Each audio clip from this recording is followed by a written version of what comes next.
Welcome to the Groove Pod, where two cousins, music lovers, and audiophiles talk about their journeys with various types of equipment, including digital, streaming, vinyl, and everything else you can think of. We hope you enjoy the show.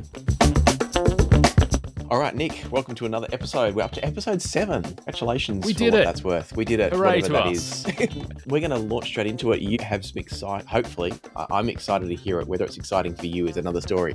I'm excited to hear how you got along with your cartridge experiment. So for those that haven't heard the previous episode, you were taking the stock cartridge in your Audio Technica turntable and upgrading it to a higher level Audio Technica cartridge, which had some higher specs. I won't go into the specs. People can go back and check out the previous episode if they want to understand all there is to know about the cartridge choices that we spoke about. Let's dive straight into what was your experience with the new cartridge, and obviously tell us what we need to know to understand that too. Yes. So I have the Audio Technica. I always forget the model number. Oh my gosh, I need to 660 USB or something, wasn't it? Yes, LP60-USB. Something like that, yes. Which is a sort of an entry-level Audio Technica turntable, but good brand, great brand. Certainly, well known, good reputation, yada yada yada. And I decided the next place to invest my time and money in hopefully sort of upgrading the experience was going to be replacing the cartridge. We talked about different cartridges, and I settled on Audio Technica AT-VM95, which is a dual moving magnet stereo cartridge with an elliptical bonded tip or stylus. And my preparation for this episode was to replace the stylus and let you know all about that experience. And Lachlan, I done goofed. Oh no, what have you done? So, because anyone that's been listening to this podcast will know that me in particular, I have been very loose with my taxonomy. I've often said stylus when I meant cartridge. I've said cartridge when I meant stylus. I've said nib and all the other sort of synonyms for those parts of the record player. And the proverbial chickens have come home to roost. What have you done? My impreciseness, is that right? My lack of precision with using the correct terms meant that I asked my AI helper of choice, does my model of turntable have an upgradable stylus? The answer is yes, it does. It does. It does not have an upgradable cartridge. Oh no. The cartridge is permanently attached to the arm. And so, message to our audience: we do these things so that you don't have to. And here we are. We've sort of been giving ourselves a little bit of leeway that you can interchangeably say stylus and cartridge, and we know what we're talking about. That's fine. To be fair, I'm going to jump in there. To be fair, I did. I was going to say, to be fair, I didn't say you could. I wasn't suggesting other people should do it, but I was absolutely letting people know that we are doing it, and I don't know that it's correct. So I'm not. I don't want people throwing to think you under the bus, Lachlan. No, throw me under the bus because we both did it. My point is that I don't feel like we've been sitting here saying to the world, it's okay, use whichever terms you want to. That's not our advice. But we were calling out the fact that we, Nick and I, have been using it interchangeably and clearly incorrectly. Well, I'm not going to throw you under the bus. I'm throwing myself under the bus here. I'm under there with you. In that my lack of precision has bit me in the butt because my turntable. Yes, I can replace the stylus. That is possible. Audio Technica makes a replacement, and then there are other manufacturers out there that make other aftermarket stylus replacements for that model. But the cartridge is not replaceable. And so for those that haven't been listening previously, that means you can replace the needle part. Yep. But you can't replace everything else. Yes. So the needle, the bit, the stylus, the thing that actually touches the record and sits in the grooves, that piece can be replaced either if it's damaged or if you want to upgrade it and change it. That is possible. But the mechanism with which the stylus then converts what it's touching in the groove into some sort of electrical signal that then gets sent down the armature and then down into the guts of the record player and into the preamp or the phono stage, that bit that does that conversion, that the cartridge cannot be replaced. Okay. So this is not the story I was expecting. Well, I didn't tell you this before we No. started recording because I thought I'm going to see if I can surprise Lachlan with my news. So before the episode, Nick and I were messaging, and I said I'm really excited to hear the story of the new cartridge, and you said, "Yeah, I am too." Yeah, Now I I know just said me why. too. And so that's kind of so I think yes, we do these things so that our listeners, all 9 of them, Yeah. don't have to. But yes, and I think if we were to go back and listen to episode 2 or 3 or something, I'm sure at some point I actually posited, or maybe you posited, they're like, can we use these terms interchangeably? I think we can. Maybe we can't. And the answer is no. No, cartridge and stylus are not interchangeable. Mm, Maybe in the grand scheme of things they are, but when you're talking about making purchases in order to upgrade or replace specific parts of do your not interchange your signal language. change, no, the terminology is important. Okay. So now, Lachlan, this is the question I want to pose to you back, because this gives us an interesting avenue to explore. So, do I return the cartridge Mm-hmm. and instead look at buying a replacement stylus? So there are Audio-Technica makes one, but there are also some other aftermarket OEM companies that are apparently have good reputations. I don't know Okay. them, but that do make a stylus replacement specifically for this model turntable. And I have read a few reviews that say, like, yeah, it's worth it. It's definitely Okay. a noticeable change. Yep. Or two other things I thought of is, one is, okay, is this the universe telling me get rid of the Audio-Technica LP60-USB, because it already has 2 limitations. One limitation was the fact that the cable is physically built in and attached and can't be replaced, and it's a shitty cable. And now we're realizing the cartridge cannot be replaced. So do I replace the record player? Third option, and this is something I sort of started to look at, was, do I use this as an opportunity to crack the thing open and actually make some hacky modifications to it?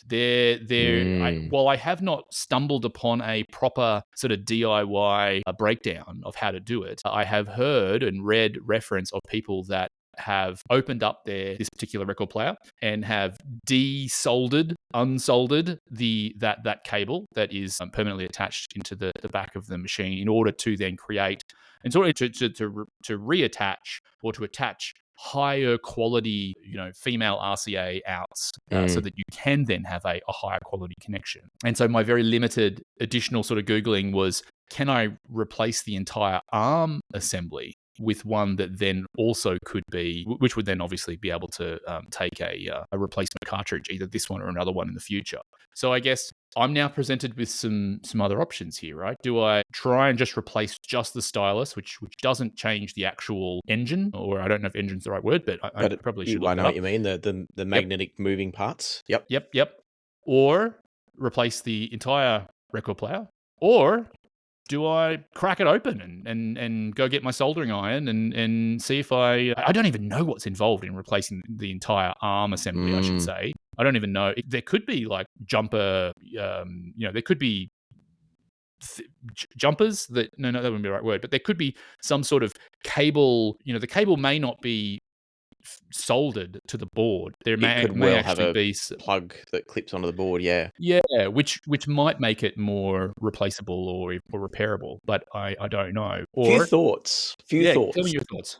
And this raises an interesting topic that I fall into. Even today, I still fall into this trap, and I know from the comments on my YouTube channel that a lot of people fall into this trap as well. When you said to me, should I bother, or not should I bother, but should I return the cartridge and buy the stylus? The novice part of me that doesn't know enough about turntables is like, changing a stylus can't make a difference. How could that possibly make a difference? And so that, I think that's an interesting one, is that, like, I've learnt now that every time I react that way, my response is stop, go and listen to it and find out. Which is not to say you should do that, because if you're comfortable that it makes a difference, you don't need to go down that path.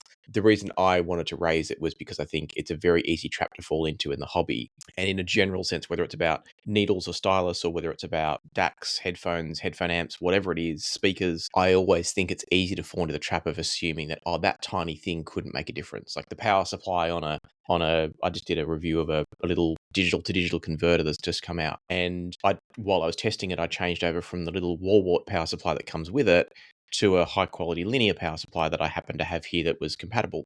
And it made a difference. But the novice would look at it and go, it's just power. Both of them are delivering 5 volts and 2 amps or whatever it is. And so I think that was the first thought that crossed my mind that I just wanted to share, that so often it's easy to think because we don't understand, like I don't understand needles and cartridges to any level of detail. I know only what they do in terms of the needle bounces around, it converts it to a current or voltage, and then it gets amplified. That's all I know about them. And so I fell into that novice trap of going, oh, it can't make a difference. Why would you bother doing that? So option one is that something you want to explore? Do you want to see just how much difference by keeping everything else the same and just changing that tiny little piece of metal that touches the record? Is that something that you're interested to actually explore and see how much of a difference that makes? So that'd be my first thought.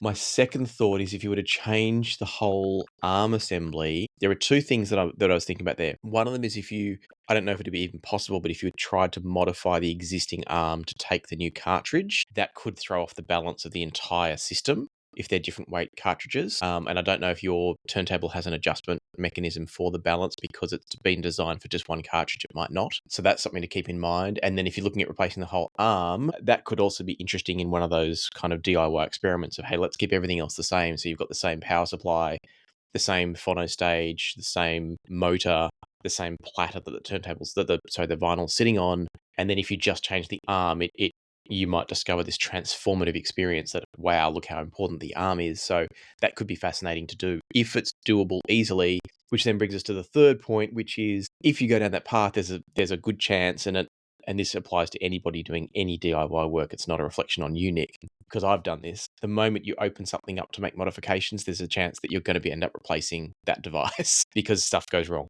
The magic smoke gets out and then it doesn't work anymore. So yeah, so they're my three thoughts is if you're going to do the modification of the arm and stuff like that, you need to do it prepared for the fact, and I know that you know this already, Nick, but anybody needs to do this with the knowledge that they might end up breaking the device and having to replace it. And it's a question of which direction is most appealing to you. Are you then also going to make a change to the needle perhaps? And then in 2 weeks' time, you suddenly go, you know what, I actually want to upgrade the turntable anyway. And therefore, is it sunk costs doing the needle that you don't get to really enjoy the benefits? So that's my unload of all my thoughts on that. Where does that leave you, Nick? I was really hoping you'd just give me a very definitive singular answer there, Locke, and then I would Sadly, just you'll sort of really go get off and those say, from me. Lachlan told me to do this, and so that's what I'm going to do. I don't know, because I am disappointed in the cable that is physically attached. This feels like, I always try and look for threes. I love the rule of threes, but this is 2 things as opposed to 3 things. But it feels like maybe this is a sign that I should look at getting a different turntable that has more opportunity for upgrade, but also repairability too. That's the other sort of thing. Is so the company I work for, I'm not sure if I've mentioned that. So I work for Microsoft, and there were some changes to the Surface line. I don't work in the Surface division. I just saw this as a piece of interesting news. But they made some changes to make the line of Surface devices more repairable, in the sense that if a component goes out, you as an owning the device have more options now to be able to go and buy a replacement, and even in some instances actually replace it yourself. And that kind of change is almost universally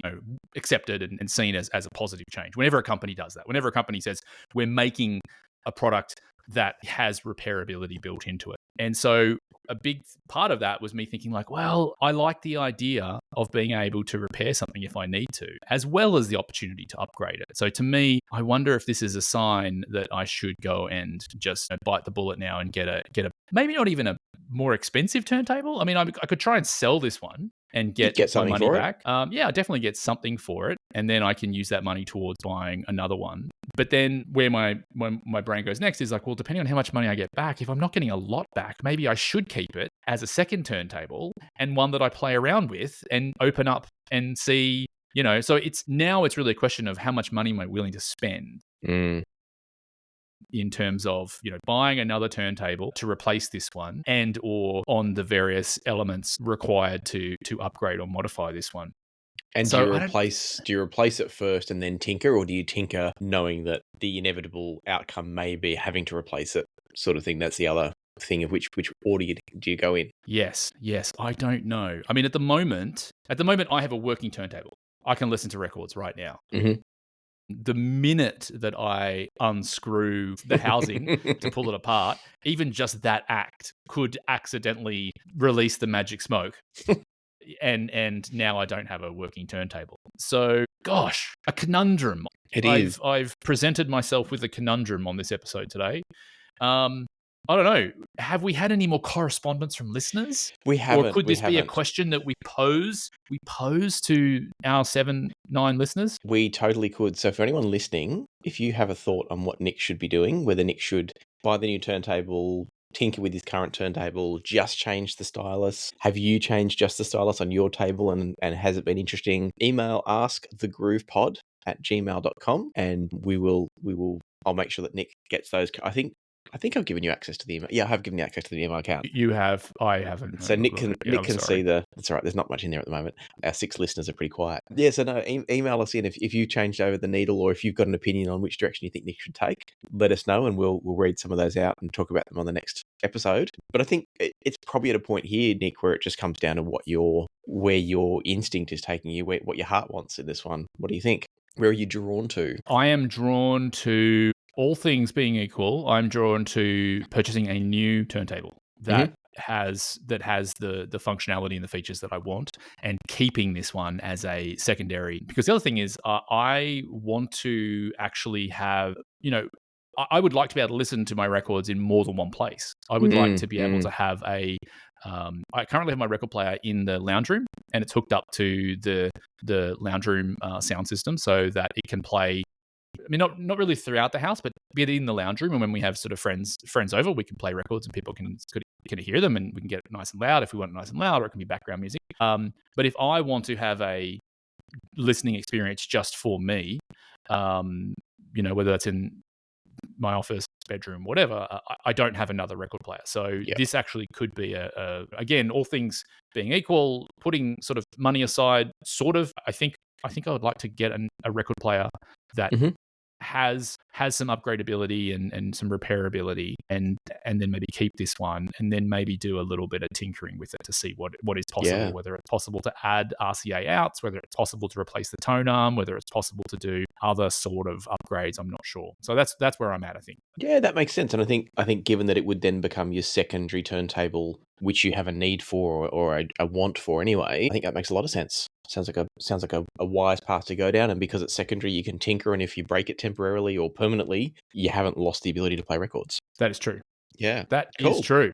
There you go. So then maybe we can move on to another topic. Yeah, let's talk. I want to talk briefly about tariffs, mostly because I keep talking about it every other episode and we never get there. But this also might be interesting because there's been a lot of talk about it and the impact it's going to have. And there were two things I sort of really wanted to talk about. One of them was the fact that it's obviously most people are thinking about the impact on pricing, particularly for those in the USA, but even for products that we're buying that go via the USA in any way, shape or form, so many of the components that go into those products, even if they're made in the USA, are coming from China and Taiwan and places with quite high tariffs. And so there is the concern around pricing. The other thing I wanted to talk about was the impact it has on those companies, which is that some of those companies, and FiiO, or I actually think I discovered the other day it's meant to be called FiiO. FiiO have made an announcement, I think it was on HeadFi, which is a popular audiophile forum for headphone users. They made an announcement there that basically because of all the uncertainty, they're at the point in the United States, this isn't a global issue, but it's a USA issue.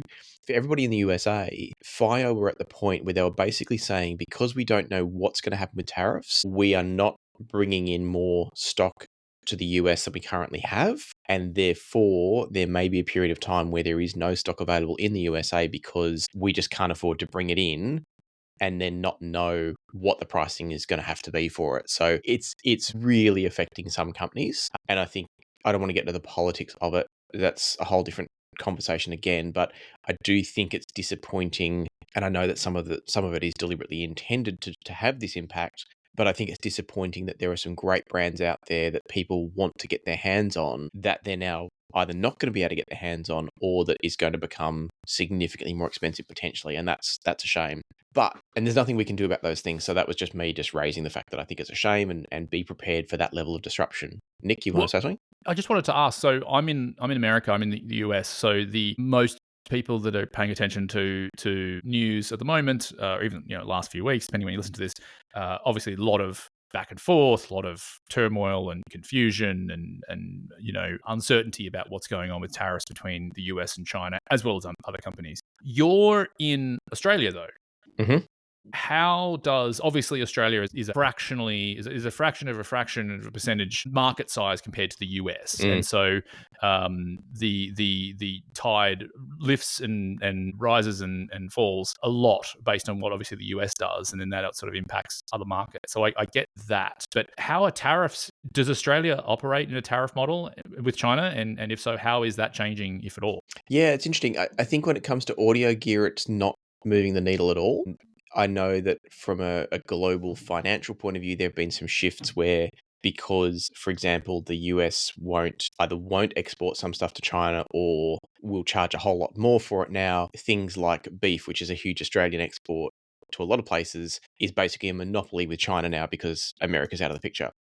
Okay. So it's having those sorts of impacts globally. And then I should add here, I'm not particularly interested in global finances, and therefore I don't follow it deeply.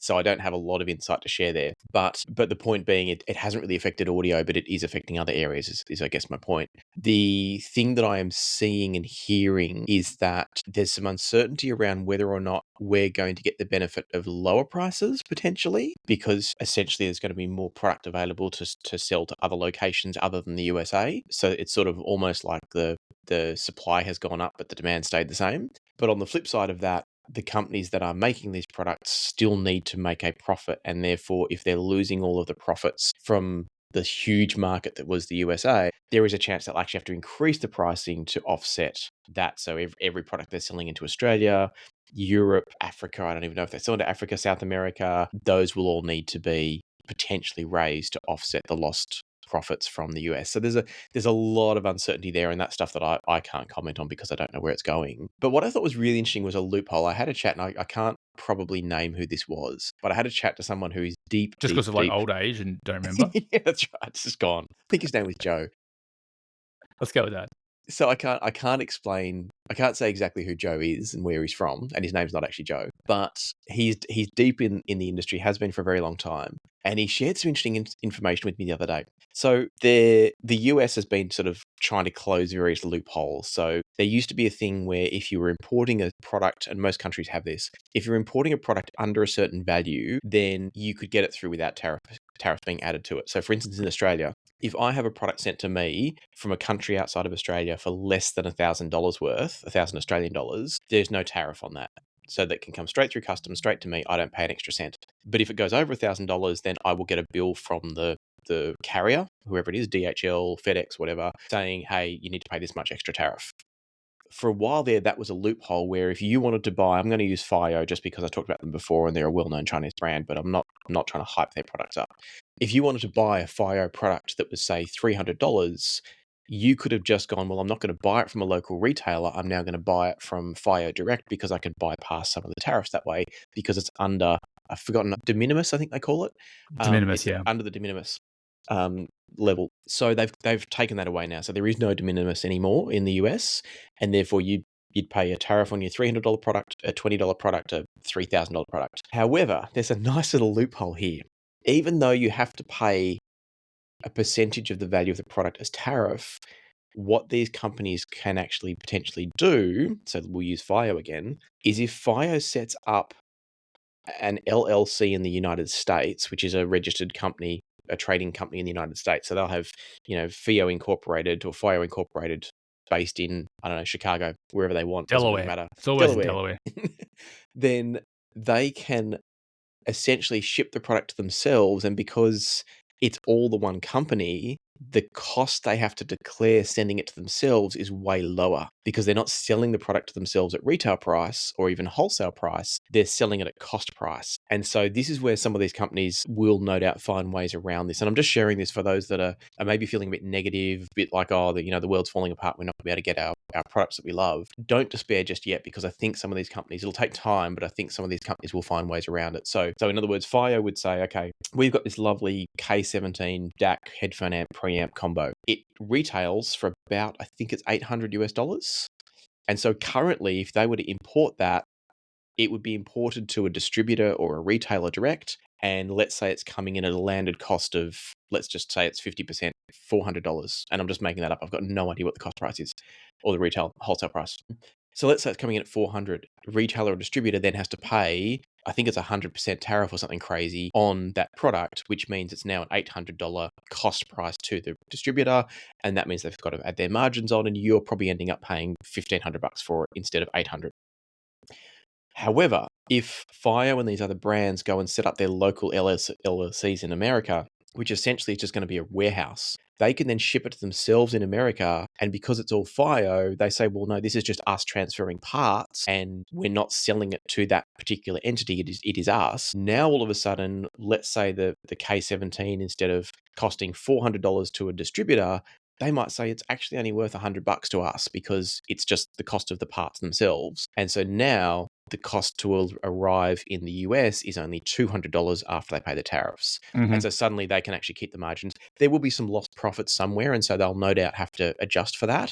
But for those listening and following along, you can probably see that if they're able to get it into the country at 200, maybe they raise the price by $100. And so now you're spending $900 to get it, and everybody's still getting the same amount of profit, so the companies can still afford to keep trading at the same volumes they have been, with just a very slight uptick. So it's not doubling the price, it's actually only adding a small percentage of the price to the end result. So that's what I learned from this insider conversation the other day, is that a lot of these companies are now setting up entities in the United States so they can do it this way. And therefore it should cause less disruption than we thought it was going to.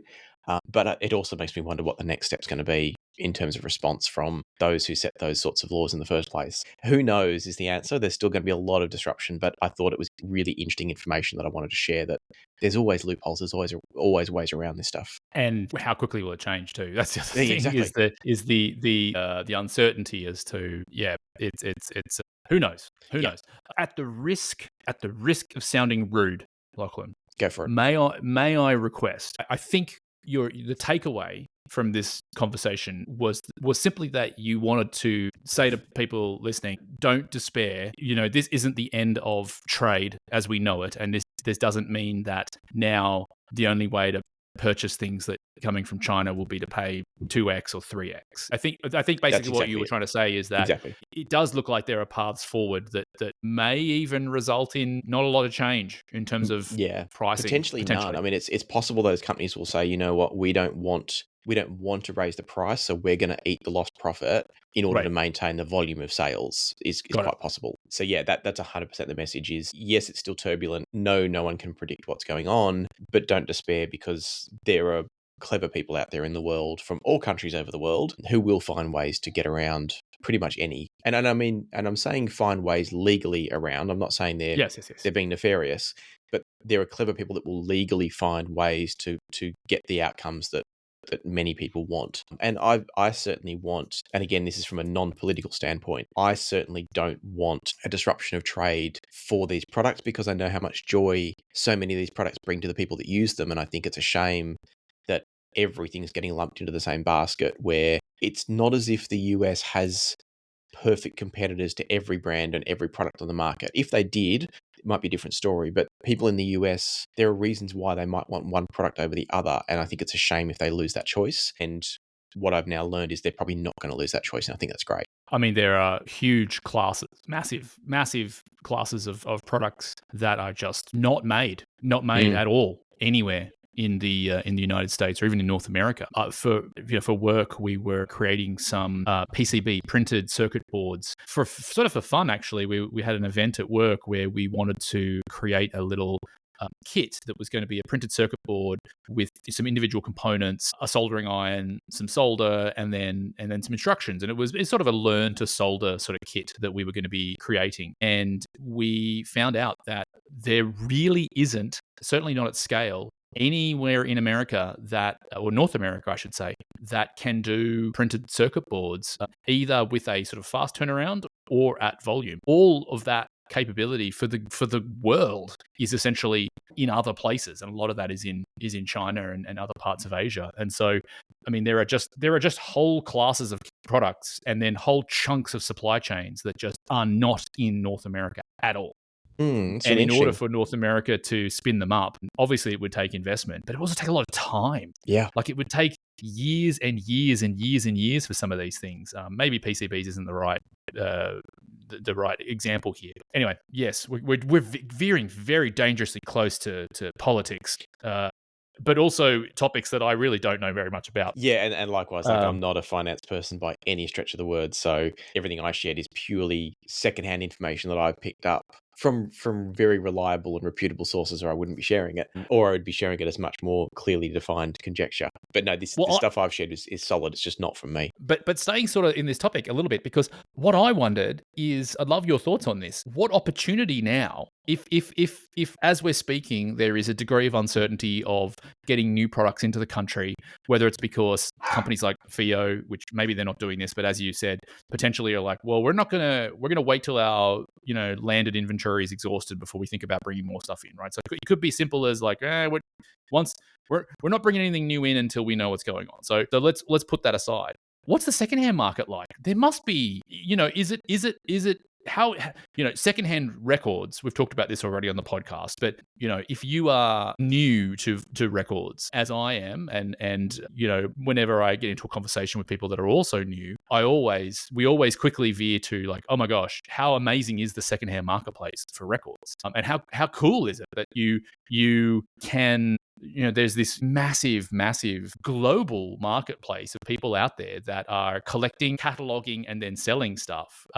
For me, I've talked about my experience with that. But what about musical audio equipment? I mean, there must be a marketplace. Obviously, there's a marketplace for everything. But like, what's your experience with buying and selling secondhand? And how have you sort of thought about transitioning your focus away from buying new and simply looking at the secondhand pre-owned market? That's a good question. There has been for a long time a really solid secondhand market for audio gear. I think because it's one of those hobbies where people do tend to buy in at the bottom end and then upgrade their way through. So often there's offload what you've got to afford what you want next. So it's a strong market. It's an interesting one though lately, and I think this is mostly due to cost of living. And I don't know what it's like in all places in the world, but I know in Australia, cost of living has been a real challenge for a lot of people. Mm-hmm. So the secondhand market has been a lot slower, and therefore it's kind of a buyer's market in the sense that for me, listing stuff in the secondhand market, I'm getting less for it in terms of percentage of its retail price. I used to comfortably get 55 to 60% of the retail price as a sale price. These days, it's more likely 50%, 45%. It's going down. I actually wonder if it would go gone up. down. Well, no, it's gone down because people just can't afford to spend Oh, I on see. gear. Got it.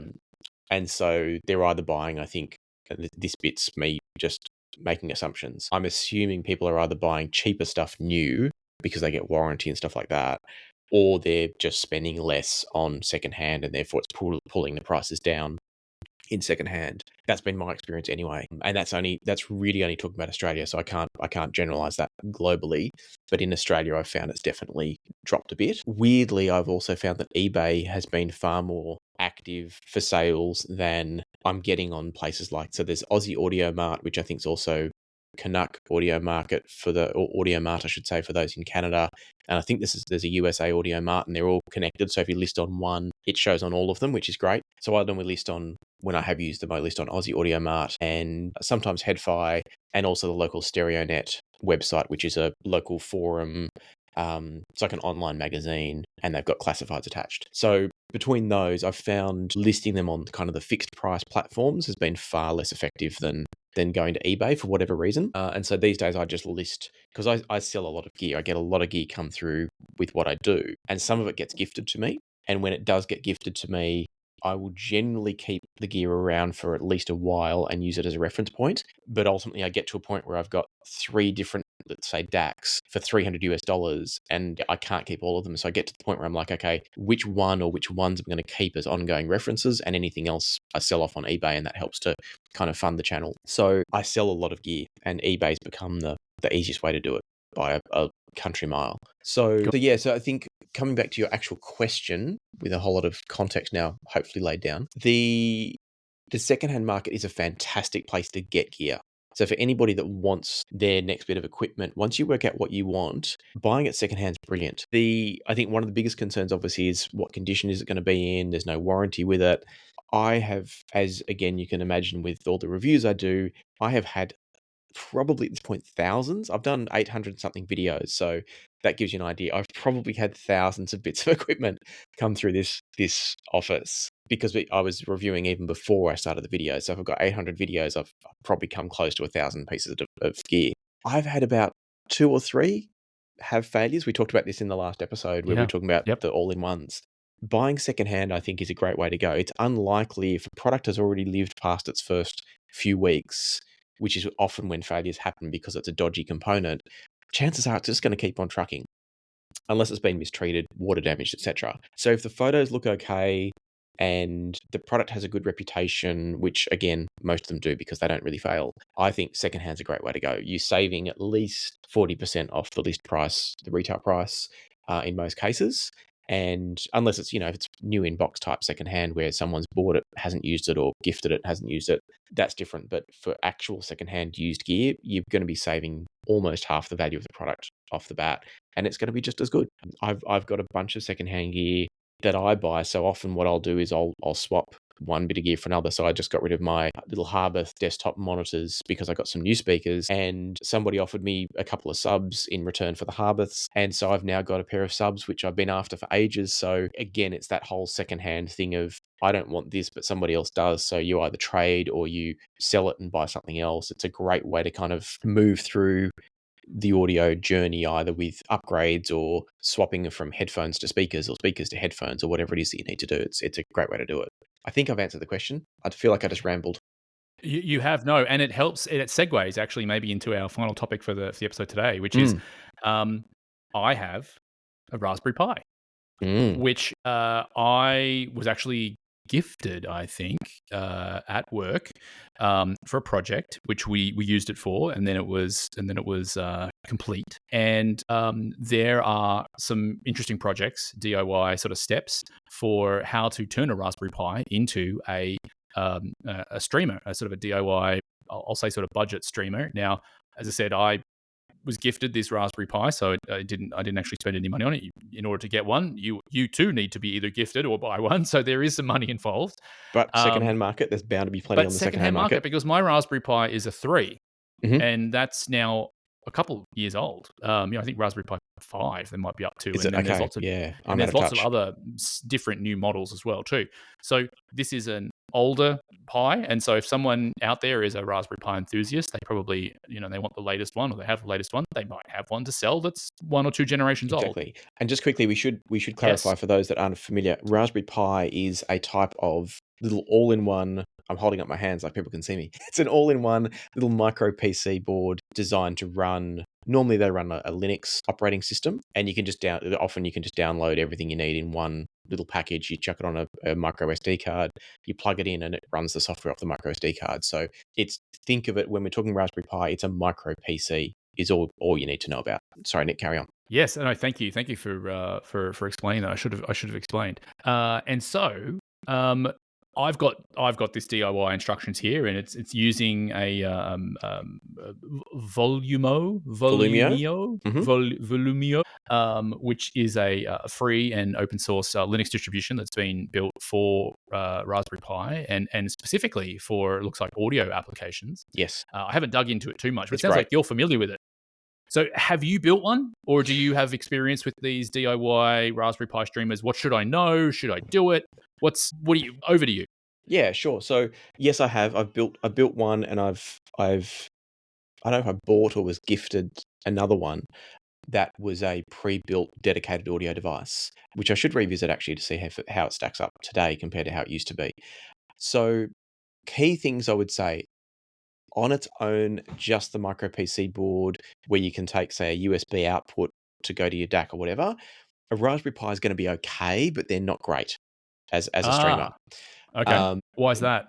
It's because they're not optimized to remove noise from the system. So when you're talking digital audio, noise is king, is what I've come to understand. And the less noise you can get in the system, or the more noise you can keep out of the system, more to the point, the way better it's going to sound. So noise in audio tends to come across as harshness, glare. It'll cause you to have a flatter, less defined soundstage, and just generally become a less lifelike and less engaging and enjoyable sound. With things like the Raspberry Pis, they're designed to run off a basic little wall-wart power supply. They have all the circuitry on one board, which means that when your processor's whirring away, all of these things are essentially, because it's all binary stuff, it's all switching. So it's ons and it's offs, it's ones and it's zeros constantly. Every time a switch goes on and off, it creates a little bit of noise. And so if you think about the millions of times the switches are You mean going on and digital off, noise, digital, not it's physical. digital. Yeah, you're not going to Yes. hear Yeah. hiss, but it's creating noise, electrical noise on the circuit board. And so, for instance, every time it switches on and off, there's probably a little bit of voltage or something that gets into the ground plane. And I'm not an expert here, so I'm just making this up to illustrate the You point. sound like you are. I'm So not. you should keep going. And my point here is that, again, let's talk taxonomy like we did earlier. My taxonomy, my exact detail might be wrong, but the end result I do know is correct. So when you talk to experts in digital audio, there's John Swenson is one guy who wrote some amazing articles on it. He was a DAC designer, or is, I don't know if he's still around. Rob Watts from Chord Electronics is another one. He designs all of their digital devices. They will all talk about the fact that when you're switching things on and off, it creates noise, electrical noise. That electrical noise can get into what they call the ground plane, which is kind of like your earth. Essentially, it's where everything gets dumped out to, and that can then affect other parts of the componentry. So in the case of your Raspberry Pi, your processor's going a million miles an hour to do everything it needs to do to run the operating system, to bring in the audio, to turn it into to go from the audio data into whatever needs to go on through the USB socket to your DAC. All of that is generating noise in the system, and all of that noise, that electrical noise, ends up going out through the USB socket along to your DAC and screwing up the sound of your DAC, essentially, unless you've got some things in between the Raspberry Pi and the DAC to filter some of that out. But even then, there's a limit to what you can do. This is a whole nother topic, which I think we should dive into next week, or not next week, but next episode, because it's a fascinating area. Like the limits that you can actually go to get pristine sound is fascinating. But coming back to the Raspberry Pi, the board on its own, therefore, is not great on its own. It's okay. It'll do the job. For background listing, it'll be great. But if you want a quality streamer, there's a few things you can do to improve it. So there's some brands out there that make what they call hats for the Raspberry Pi. It's HAT. It's an acronym, and I can't remember what it stands for. But these hats are essentially, they're like little riser boards that sit on top of your Raspberry Pi motherboard. And so there's a header, which is one of those things people that have ever opened up a computer will have seen them, or any sort of circuit board. The headers are these little sets of pins sticking straight up off the circuit board, and they're designed for something else to press onto them. And so you can buy these various hats, and you can buy hats that are a digital to analog converter. You can buy hats that are just for a high quality digital output, so they don't turn it into analog. They just give a much better digital output than the USB socket on the main board. So you can buy all these different hats, and when you plug those in, those can make a big difference. And they can do things like, I had one here which was made by HiFiberry. This is very old now, so there's probably new versions of it, but the ones I had from HiFiberry, one of them was a high quality digital to analog converter. The other one was a high quality digital output card.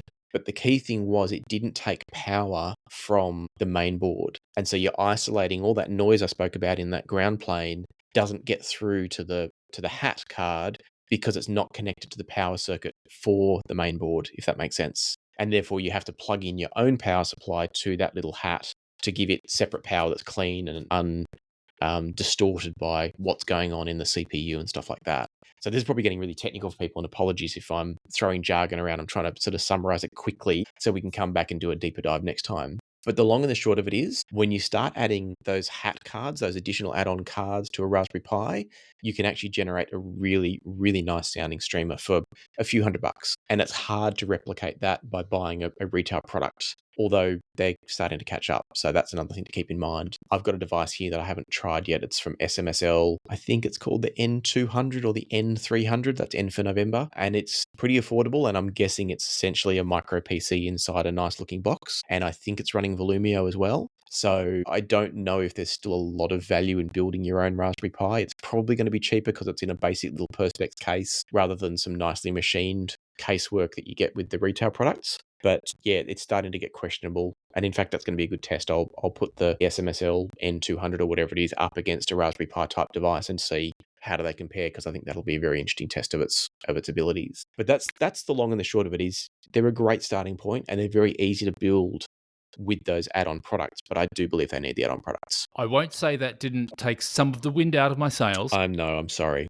But it's going to take me the best part of 30 minutes, I think, to pull this thing together. Yeah, exactly. So Download the software. I'm going to do it, and and I'll let you know my experience, both with actually making the pulling the project together, and then the results of the output, and then maybe I'm going to learn what HAT stands for. I'm on the Raspberry Pi website right now, and I typed in HAT, and it didn't give me. I've yet to find an actual breakdown of what it means. Oh, really? Okay. But we'll get there. We'll get there. And then, we can talk about that on the next episode, as well as maybe I will have made a decision and or maybe even executed on that decision with what I'm going to do with my turntable. But we have to go. We're just the end of the episode. We've done it. We're there. And by the way, HAT stands for hardware attached on top. Hardware attached on top. Oh, so it is both.